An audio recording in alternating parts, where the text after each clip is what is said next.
Hey there Kadaai lovers, welcome to Kadaai Kaadhal. இன்னைக்கு நம்ம பார்க்க போற டிஷ் ஒயிட் சாஸ் பாஸ்தா. அதுக்கு தேவையான இன்கிரிடியன்ட்ஸ் பார்த்துடலாம். கேரட் 1 எடுத்துக்கலாம். கொடமிளகாய் அது ஒரு 1/2 எடுத்துக்கோங்க. பீன்ஸ் ஒரு 3. சால்ட் தேவையான அளவு. மைதா 2 tablespoon. Butter 2 tablespoon. பூண்டு ஒரு 2-3 எடுத்து வச்சுக்கலாம். சில்லி ஃப்ளேக்ஸ் and பால் 250 ml. அப்புறம் கோதுமை பாஸ்தா தான் நான் எடுத்திருக்கேன் 250 கிராம், அதை எடுத்துக்கலாம். கடாய் நல்லா சூடானதும் 1 டேபிள் ஸ்பூன் பட்டர் அதை ஆட் பண்ணிவிட்டு நம்ம எடுத்து வச்சிருக்கிற எல்லா வெஜிடபிள்ஸையும் நல்லா கட் பண்ணி நம்ம ஆட் பண்ணிக்கலாம். நல்லா பொடிசாவே கட் பண்ணிக்கோங்க, அப்போ தான் நல்லாயிருக்கும். அண்ட் தென் கார்லிக் அதையுமே ஆட் பண்ணிக்கோங்க. இந்த மாதிரி பட்டர்லேயே நல்லா வேக விட்டுருங்க. லைட்டாக கொஞ்சமாக வாட்டரும் சேர்த்துக்கோங்க, அப்போ தான் நல்லா வெந்திருக்கும். அவ்வளோதான். இப்போ இதை நம்ம தனியாக எடுத்து வச்சிடலாம்.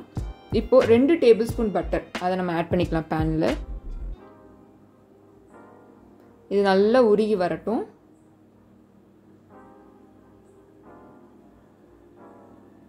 இது எல்லாமே மீடியம் ஃப்ளேம்லேயே பண்ணுங்க. இப்போது நம்ம எடுத்து வச்சுருக்கிற மைதா அதையுமே 2 டேபிள் ஸ்பூன், பாதிக்கு பாதி. 2 டேபிள் ஸ்பூன் மைதா, 2 டேபிள் ஸ்பூன் பட்டர். இப்போ இது ரெண்டுமே நல்லா மிக்ஸ் ஆனதும் நம்ம எடுத்து வச்சிருக்கிற 250 ml பால் அதை ஆட் பண்ணிக்கலாம். இதை ஆல்ரெடி நான் காய்ச்சி வச்சுருக்கேன், அதை தான் ஆட் பண்ணுறேன். இப்போ லோ ஃப்ளேமில் வச்சு நல்லா திக்காக வர வரைக்கும் கிளறி விடுங்க. திக்காக வந்த இந்த ஸ்டேஜில் பாஸ்தா நம்ம எடுத்து வச்சுக்கிற பாஸ்தாவை ஆட் பண்ணிக்கலாம். நான் கோதுமை பாஸ்தா தான் யூஸ் பண்ணியிருக்கேன், வீட் பாஸ்தா. ஸோ நீங்கள் மைதா பாஸ்தாவும் யூஸ் பண்ணிக்கலாம். பாஸ்தா ரொம்ப சாஃப்டாக வெந்து வந்துடக்கூடாது. ஒரு 15 மினிட்ஸ் வேக வச்சு எடுத்தால் போதும். அதுக்கப்புறம் இப்படி ஆட் பண்ணிடலாம். இதை நல்லா மிக்ஸ் பண்ணி விட்டுருங்க. தேவையான அளவு உப்பு அதையுமே ஆட் பண்ணிக்கோங்க.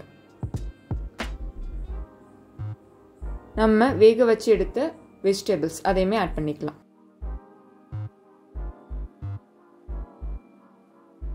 இப்போ நம்ம சில்லி ஃப்ளேக்ஸ் அதை ஆட் பண்ணிக்கலாம். இதோட அரோமாவே ரொம்ப டேஸ்டியாக இருக்கும். ஆக்சுவலி இதில் ஆட் பண்ணும்போது உங்களுக்கு வேணும்னா நீங்கள் அரகனோ, ரோஸ்மேரி இது எல்லாமே ஆட் பண்ணிக்கலாம். இதெல்லாம் ஒரு ஃப்ளேவர் கொடுக்கும் உங்களுக்கு. இப்போ நல்லா மிக்ஸ் பண்ணி விட்டுருங்க. ரொம்ப ஈஸியான dish, at the same time ரொம்ப டேஸ்டியாகவும் இருக்கும், க்ரீமியாக இருக்கும். கிட்ஸ்க்கு ரொம்ப பிடிக்கும். அட் தி சேம் டைம் அடல்ட்ஸ்க்கு நீங்கள் கொடுக்குறப்போ நல்ல ஸ்பைசஸ் கொஞ்சம் ஆட் பண்ணி கொடுங்க. பெப்பர், நான் சொன்ன மாதிரி அரகனோ இதெல்லாம் ஆட் பண்ணி கொடுத்தீங்கன்னா இன்னும் அவங்களுக்கு ரொம்ப பிடிக்கும். அவ்வளோதான். கொஞ்சம் நேரம் ஒரு 5 மினிட்ஸ் கிட்ட வேக விடுங்க. பாஸ்தா வேக வைக்கிறதுக்கு அந்த பேக்கெட்டில் போட்டிருக்கிற மெத்தடையும் நீங்கள் ஃபாலோ பண்ணி நீங்கள் வேக வச்சிங்கன்னா இன்னும் பெஸ்ட்டாக இருக்கும் உங்களுக்கு. ஸோ இப்போ நம்ம கொஞ்சம் நேரம் மூடி வச்சு எடுத்துடலாம். இது ஒரு லைட்டான ஃபுட், ஒரு மாதிரி டிஃப்ரெண்ட்டாக உங்களுக்கு ஒரு குசின் சாப்பிட்ட மாதிரி ஒரு ஃபீல் கொடுக்கும். ஸோ கண்டிப்பாக ட்ரை பண்ணி பாருங்கள். அண்ட் ரொம்ப ஈஸி கூட.